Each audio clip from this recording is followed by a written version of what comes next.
Bom, vou começar na Europa, que essa semana, do ponto de vista eleitoral, a gente teve dois importantes eventos. Eu vou começar no domingo, né? Do domingo, eu tinha falado na semana passada, tínhamos discutido aqui as eleições na Polônia, que iam acontecer no domingo, e elas aconteceram e o primeiro turno ele não definiu a situação do país, de quem vai ser o próximo líder do país nos próximos 5 anos. E os dois candidatos a presidente que foram para o segundo turno são duas pessoas que são de setores liberais, embora um seja um setor liberal mais fascista e o outro seja de um setor liberal um pouco mais centrista. Ambos são setores que são setores extremamente conservadores no país, setores ligados inclusive a um conservadorismo católico muito forte que existe na Polônia historicamente, e que estão palmo a palmo disputando votos aí no segundo turno. O resultado do primeiro turno deu vitória ao atual presidente Andrzej Duda. Ele é hoje presidente da Polônia, foi eleito em 2015. Ele não possui partido, mas ele é apoiado pelo partido Lei e Justiça. E o candidato opositor, o adversário, é o ex-prefeito de Varsóvia, Rafał Trzaskowski, que ele é candidato de um partido de coalizão chamado Plataforma Cívica. Rafał Trzaskowski, ele possui uma posição, embora ele seja uma posição liberal centrista, é uma posição mais pró-União Europeia do que o Andrzej Duda. O Rafał Trzaskowski, por exemplo, ele possui posições menos submissas aos Estados Unidos, por exemplo, do que o atual presidente Andrzej Duda, e posições mais somadas com a dos outros países europeus em relação a problemas como por exemplo, os problemas econômicos da União Europeia e a presença das tropas da OTAN no continente. Importante colocar que o Andrzej Duda ele ganhou o primeiro turno com 41% de intenções de voto, e o Rafał Trzaskowski ele terminou com 30%, mas nas eleições, nas pesquisas eleitorais para o segundo turno, existiu o apontamento da possível vitória do candidato opositor Rafał Trzaskowski por até 2% por até 2 ou 3% de diferença no segundo turno, o que é uma quantidade consideravelmente pequena, o que indica aí que vai haver uma disputa bem larga nas próximas semanas. O segundo turno das eleições polonesas será realizado no dia 12 de julho, ou seja, essa semana já começou as disputas pelo segundo turno, e inclusive o próprio Duda já está a 100% em sua campanha rumo à reeleição, acusando a Alemanha, acusando as mídias alemãs, e em especial a Reuters, de apoiar o candidato opositor Rafał Trzaskowski contra o presidente Duda, porque o presidente Duda é um dos presidentes mais críticos dentro do bloco europeu contra a União Europeia. Ele tem críticas pesadas à União Europeia, e ele chegou a ter altas rusgas em relação ao continente em 2015, e chegou a estar aí próximo de um Polexit nos anos de 2018 e 2019, mas nada chegou a ser oficializado. Mas a Polônia é um país que possui grandes desencontros em relação à Europa hoje, e é um país extremamente dividido em relação às suas elites, porque historicamente a gente falar de Polônia, né? A Polônia ela possui historicamente elites que foram vinculadas por vezes a uma pró-Ocidente, né? Por vezes elas foram mais nacionalistas, e por vezes elas eram também pró-russas.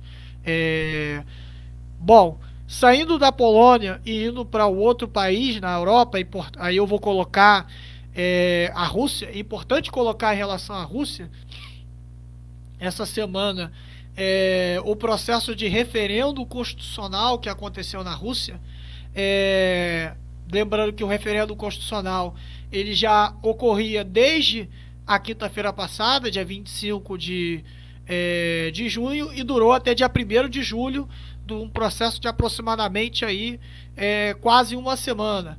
Esse referendo constitucional ele traz uma série de emendas à Constituição russa, como por exemplo, algumas dessas emendas elas trazem modificações, como por exemplo a oficialização de um órgão institucional que hoje existe, criado pelo Putin nos anos 2000, mas que não está previsto na Constituição, que é o Conselho de Estado.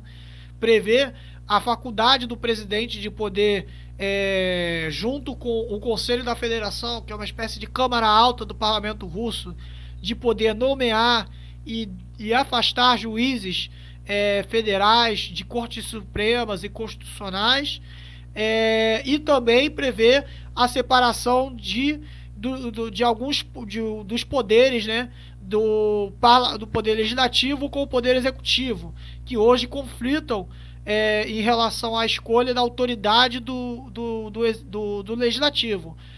Historicamente, em 1993, quando foi outorgada a atual Constituição russa, ela previa que o primeiro-ministro da Rússia ele seria escolhido pelo presidente da federação e que receberia o consentimento da Duma de Estado.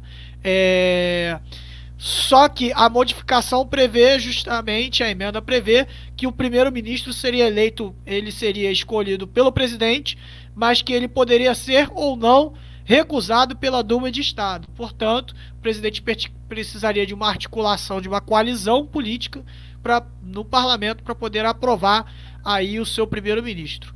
É uma modificação importante porque o primeiro-ministro ele advém, né, das eleições parlamentares na Rússia, só que ele era escolhido pelo presidente. Então advém, aí tem uma série de modificações aí que são feitas para tentar desvincular o poder executivo do legislativo, que é uma espécie de buraco que permaneceu desde a Constituição de 93.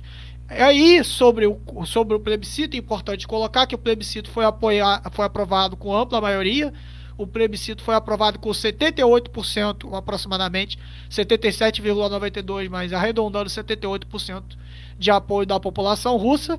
E é um apoio bastante significativo se a gente for considerar não só o número de votos, mas também em relação àqueles que se opunham, né? Mas em relação à participação. A Rússia teve uma participação, aí, Aurélio e Douglas, é importante colocar isso em oposição, por exemplo, a algumas democracias ocidentais. A participação na Rússia foi de 67% do eleitorado, ou seja, uma participação extremamente alta. E aí, né, a gente vê isso em meio a uma série de campanhas, né, midiáticas colocando que a Rússia seria um país que não é democrático e que a gente vê uma população participando acima de 67% das pessoas listas, das pessoas prontas para estarem votando. É uma participação consideravelmente alta. Não é obrigatório alta. O voto, né? O voto é facultativo, não é obrigatório. E aí é importante colocar isso porque isso é algo extremamente fundamental. Por exemplo, Trump, em 2016, quando foi eleito nos Estados Unidos, a participação do eleitorado americano foi de 55%. Ou seja, uma participação eleitoral muito baixa se a gente for considerar uma participação dessa. As eleições, eu vou comentar isso, as eleições na França semana passada. As eleições na França semana passada tiveram uma abstenção de 60%. É interessante as pessoas prestarem atenção que a preocupação brutal dos meios de comunicação do Ocidente, em especial, e dos que são vinculados aí a essa linha política dos Estados Unidos e dos governos ditos democráticos também, não é com a democracia da Rússia.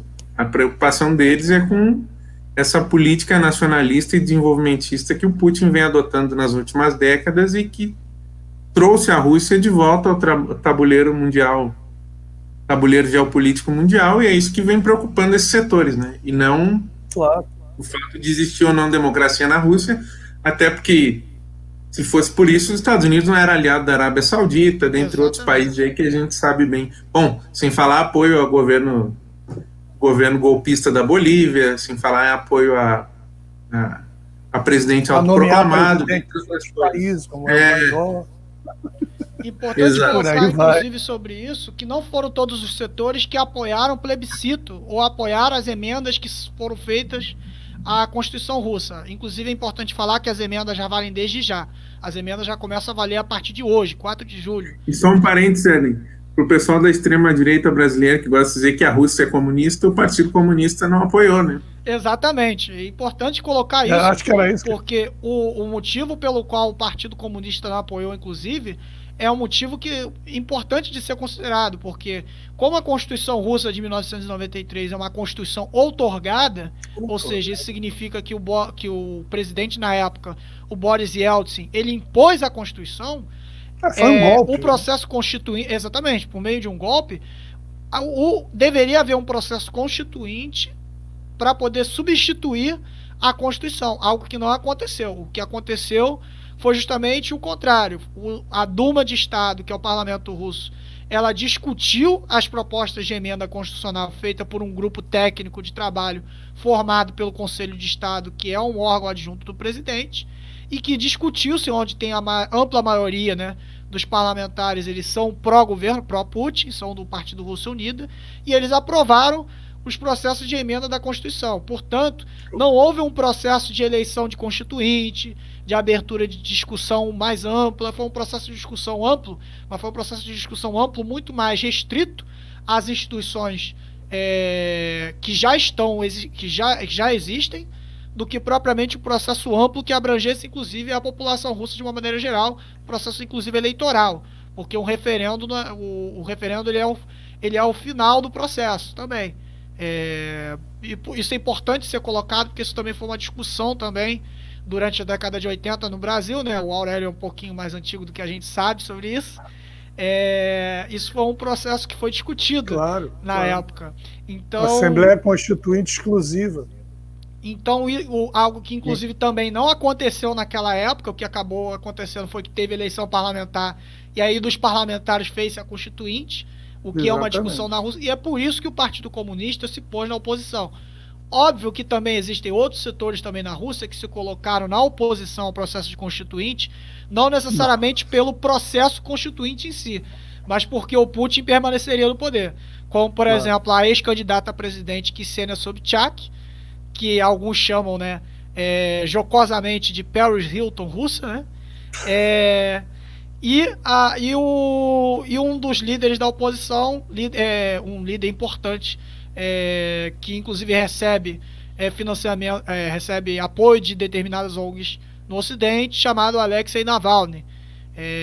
Importante colocar que essa oposição na Rússia, inclusive, é uma oposição que não possui tanto apoio assim, do ponto de vista popular. O Partido Comunista é forte. Como? Essa posição, muitas vezes, eu acho que não tem nem muitos parlamentares. Exatamente, ela tem uma expressão, porque a única oposição organizada, institucionalizada hoje ao governo do presidente Putin é o Partido Comunista e alguns outros partidos menores. O Partido Comunista, ele é um partido que possui um eleitorado considerável, embora não seja suficiente para poder conseguir a presidência da República. A presidência da federação. Mas aí eles apostam exatamente isso, eles apostavam na possibilidade de uma discussão constituinte, porque é um partido de quadros, é um partido extremamente organizado, e isso permitiria a eles uma capilaridade que provavelmente iria se refletir no processo eleitoral, na ampliação, né, dos votos do Partido Comunista. O fato de não ter essa constituinte também vai muito, é uma forma também de isolar, porque existe uma tradição, né, na Rússia de reivindicar todo, né, quer dizer, por mais que... Inclusive a nova Constituição se põe como lei que a Rússia é herdeira da União Soviética. Exatamente. E você vai, por exemplo, uma coisa que você, né, que você percebe aí, você vai ver que existe, apesar do Putin ter essa postura desenvolvimentista, nacionalista e tudo mais, isso não quer dizer que as condições de vida das pessoas estão, da média do povo russo, do nível que era no período soviético. Né? Tem uma série de limitações aí, né, que existem muitos saudosistas do período da União Soviética. Governo de Putin, né, que não é, eu não vejo nem como um saudosismo, não, é uma constatação de que naquela época eles tinham mais direitos, eles tinham a possibilidade de terem mais direitos, entendeu? Então uma discussão desse tipo também não é interessante para o Putin, né? Eu acho interessante o Partido Comunista vem com a pedra no sapato aí, né, da possibilidade de liberalizarem completamente, criarem uma democracia ampla, participativa, né? É um perigo, porque isso aí vai despertar forças adormecidas, digamos assim, né? Eu acho importante isso que tu coloca, professor Aurélio, para a gente sair um pouco desse simplismo que às vezes diz, o Putin é de esquerda ou o Putin é de direita. Essa constituinte, de certa forma, ela mostra que é complicado a gente usar, às vezes, sempre essas definições, por exemplo. Ela tem, de um lado, ela aposta, ela vota e foi aprovada um aumento anual do salário dos aposentados, por exemplo, uma correção acima da inflação, a questão do salário mínimo também, que deve ser revisado, deve aumentar todos os anos, mas, por outro lado, ela, ainda muito conservadora, foca nessa questão do casamento entre homem e mulher, dessa coisa extremamente conservadora, e esse lado do Putin. E não toca na questão da propriedade privada, mantém a lógica da propriedade privada, da acumulação de capital, mantém toda essa lógica. Exato. Então a gente, de um lado, tem a extrema-direita chamando o Putin de comunista, e do outro lado a gente tem um setor da esquerda que acha que a Rússia está fazendo uma revolução de novo, e não é o caso, né?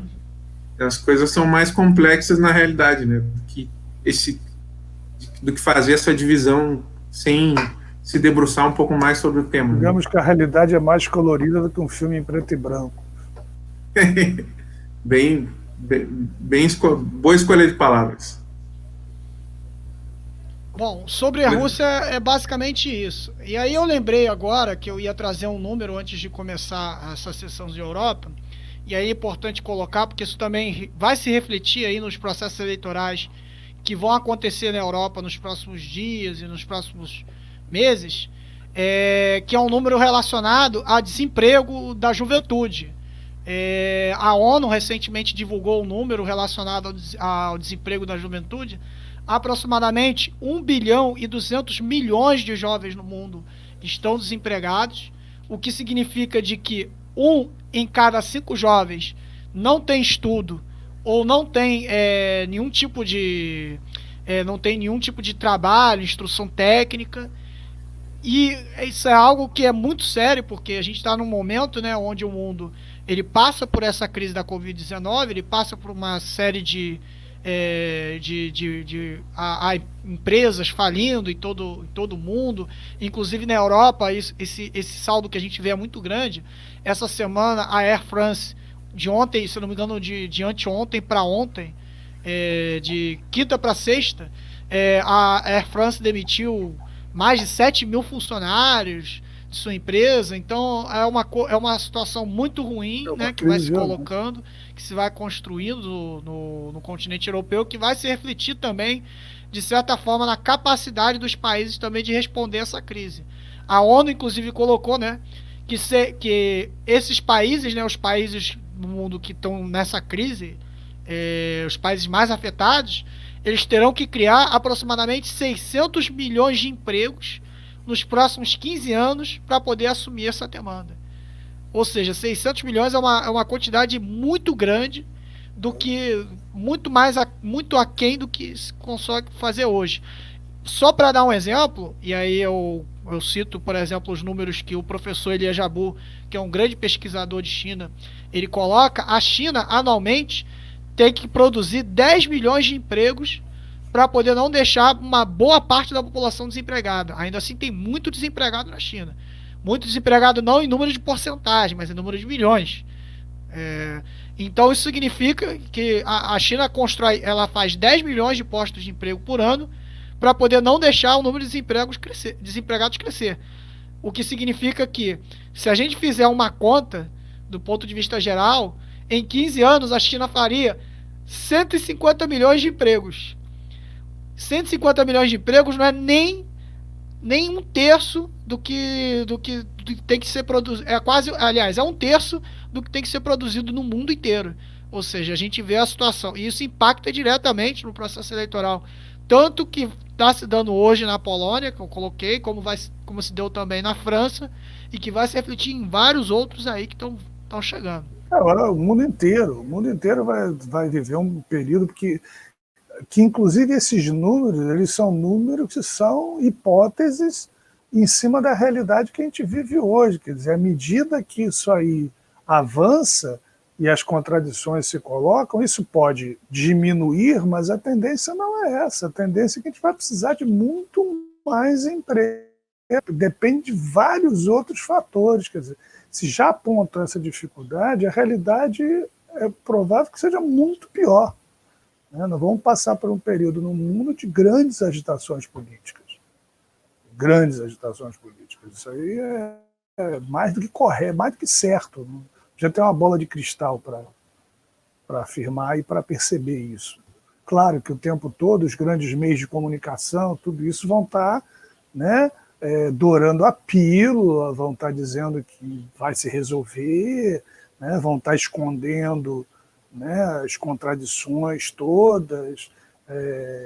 Eu não sei se você terminou, Éden, sobre a Europa, você vai falar mais algum. Vai falar sobre mais algum. Terminou?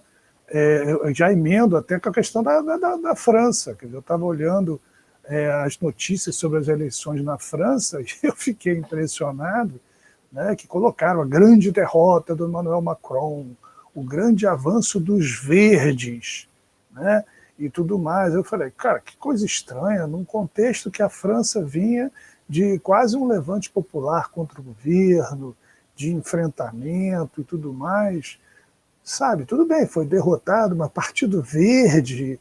Aí, o que está acontecendo? Aí você vai pesquisar, vai ver outros meios de comunicação, né? Aí você começa a perceber o seguinte: você teve uma derrota brutal da extrema-direita, você tem uma derrota, claro, do Macron, mas você tem 60% de abstenção na votação na França.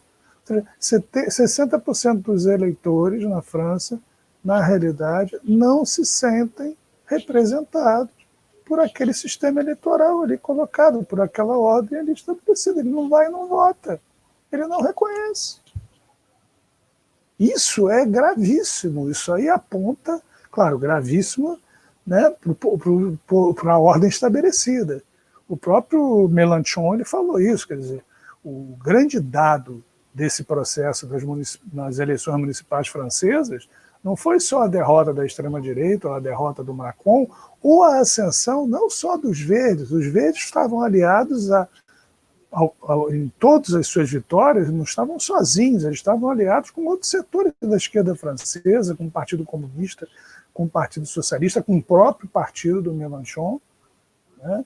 Então não foi uma vitória dos verdes, né? Foi uma vitória da esquerda francesa, em que os verdes tiveram um papel no sentido das candidaturas unitárias serem, né, o candidato ser do Partido Verde, mas não era do Partido Verde sozinho, né? Tinha um questionamento muito mais amplo, né, ao que está acontecendo hoje na França, e que, acabando a pandemia, obviamente, os coletes amarelos já estão nas ruas e vão voltar com mais peso ainda, né, com o fim da pandemia, devido até à crise. Hoje existe uma crise econômica na Europa que não tem como se furtar dessa crise, né? E um detalhe interessante, que é muito curioso também, é que muitos dos que perderam essa eleição agora foram prefeitos vinculados, que eram do Partido Socialista, que traíram o Partido Socialista e se vincularam ao governo do Emmanuel Macron, e que receberam a resposta agora nas urnas. Eles tinham sido eleitos pelo Partido Socialista, romperam com o Partido Socialista e se vincularam ao partido do Emmanuel Macron, e foram derrotados eleitoralmente nessas eleições. Então, quer dizer, um conjunto de questões né, relativas ao processo eleitoral que apontam para esse descontentamento, né, do eleitorado em relação ao que existe enquanto ordem estabelecida, né?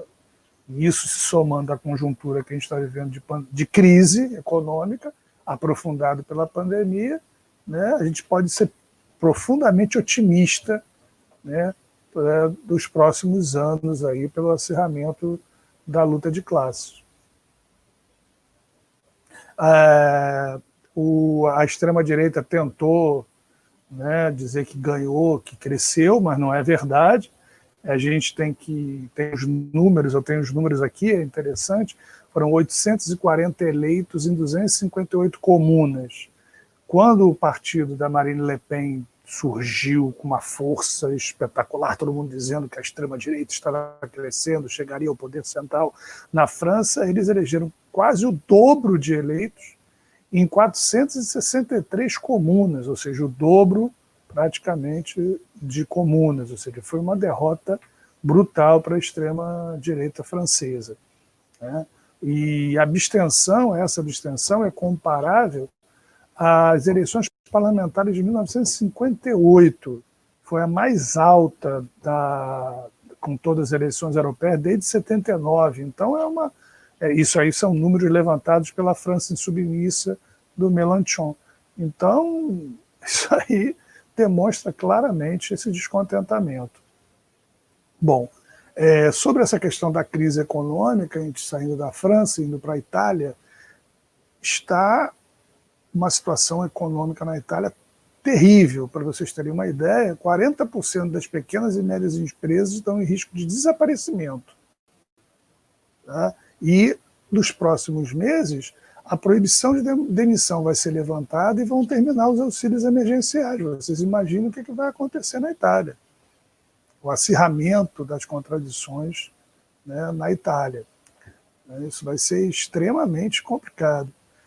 Saindo da Itália para a Espanha, né, o líder do Vox, partido da extrema-direita, né, ele está sendo investigado por fraude com fundos públicos e anunciou a saída do partido, né, uma fraude no valor de 2,5 milhões de euros. Ele continua no parlamento, mas foi, né, obrigado, devido ao escândalo, a abandonar o Vox para não comprometer, entre aspas, o partido. Na Bélgica, né, no 60º aniversário de independência do Congo, a Bélgica lamentou pela primeira vez as atrocidades cometidas durante o período colonial. Mais uma repercussão, né, das manifestações no mundo inteiro, né, contra o racismo, as manifestações antirracistas. Para você ter uma ideia, estima-se, isso os mais modestos, um número entre 5 a 10 milhões de congoleses que morreram durante a ocupação belga. Haviam campos de concentração, inclusive alguns historiadores dizem que o grande problema do Hitler não foi construir campos de concentração, mas construir campos de concentração na Europa, porque todos os países europeus tinham campos de concentração nos países coloniais pelo mundo inteiro e sempre se utilizaram desse tipo de prática, né?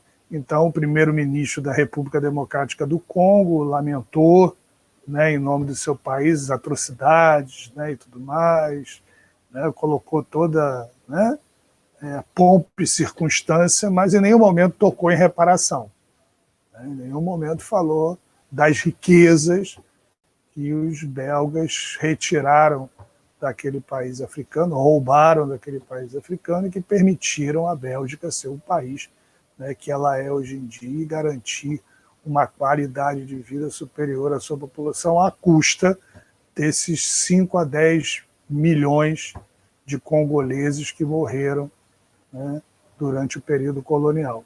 E, por fim, né, num momento, né, como esse que a gente está vivendo do mundo, com a extrema-direita se articulando, com o Trump nos Estados Unidos, o Bolsonaro e suas milícias no Brasil, a gente vai ver que na Alemanha, né, um dos países mais desenvolvidos do mundo, o governo teve que dissolver a unidade de forças especiais, porque essas unidades estavam infiltradas por forças da extrema-direita. A ministra alemã da Defesa dissolveu uma das 4 unidades de elite militar do país após a descoberta de roubo de armas, explosivos e parafernália nazi na casa de um dos comandantes. Para vocês terem uma ideia, 600 militares estão sob investigação. No caso, na casa desse comandante, né, do Comando de Forças Especiais, ele estava 20 anos comandando essa unidade. Foi descoberto em dezembro um arsenal de armas roubadas, não eram armas dele, eram armas roubadas, e uma série de bandeiras, símbolos nazistas, material de formação nazista, enfim, toda uma parafernália, né, nazista. Havia uma denúncia, né, no serviço de contra-alemão de contra-inteligência militar, de que havia cada vez maior influência de elementos neonazis no seio de algumas unidades militares, e, para surpresa, né, para mim não é nenhuma surpresa, porque a filosofia desses comandos especiais passa por uma lógica muito próxima à lógica, né, a visão de mundo nazista. Aí essa influência muito grande se dava nesses comandos de forças especiais, e eles tiveram que acabar, né, com o KSK, né? Acabaram e as outras estão anunciando agora que vão investigar as outras 4 unidades. Eles alegam que havia um elitismo insalubre e uma liderança tóxica que desenvolveu e promoveu tendências extremistas entre os seus membros. Agora, essas tendências já eram bem conhecidas da opinião pública, porque há 3 anos atrás houve um grande escândalo sobre uma festa que os militares ouviam bandas neonazis e faziam a saudação típica nazista. Então, isso obviamente estimulou essas investigações e tudo mais. E o próximo passo agora é perceber a dimensão dessa rede de extrema-direita infiltrada, esse é o termo, infiltrada, no mundo militar alemão. Isso aí eles já consideram que não são casos isolados, que isso vai ter que ser investigado, né? Vão mudar a forma de seleção dos candidatos às forças especiais, vão limitar o número de anos de serviço nessas unidades, mas o mais grave disso tudo, né, é que houve desvio, roubo, né, de uma quantidade significativa de armamentos e explosivos. 62 quilos de explosivos e 48 mil munições a menos na lista das forças especiais. E aí a grande pergunta que se coloca agora, né, inclusive uma deputada, um deputado conservador alemão, não foi nenhum deputado da esquerda, né, que ele pertence a essa comissão, Patrick Sensburg, que supervisiona o sistema de informações e é um antigo líder da Associação de Militares da Reserva. Ele falou que é impressionante ele se fazer essa pergunta e colocar essa pergunta no ar. Mas será que temos células terroristas dentro das nossas Forças Armadas? Então é isso agora que está sendo investigado, até que ponto isso não é uma mera pirotecnia nazifascista, mas que na realidade estivesse sendo organizadas células nazistas dentro das forças especiais e do exército alemão. Isso não é qualquer coisa. Principalmente na conjuntura que a gente está passando hoje no mundo, né? Porque é exatamente nessas conjunturas de crise econômica em que o capitalismo se sente ameaçado pelo ascenso dos setores populares, das forças populares, né, dos partidos de esquerda, enfim, da possibilidade, né, da crise mesmo de dominação do capital. Eles apelam para o fascismo. Vai ser a primeira nem a última vez que isso acontece. Então, você, nessa conjuntura, você encontrar um tipo de denúncia desse tipo, não é denúncia, está comprovado, né, eles só vão aprofundar as investigações, você imagina isso, né, se isso fosse feito no Brasil. Imagina se isso fosse feito no Brasil. Na Bolívia, né, quando a gente vê o que aconteceu na Bolívia, né, o golpe na Bolívia foi praticamente feito por setores, né, policiais e tudo mais. Quer dizer, isso é extremamente grave.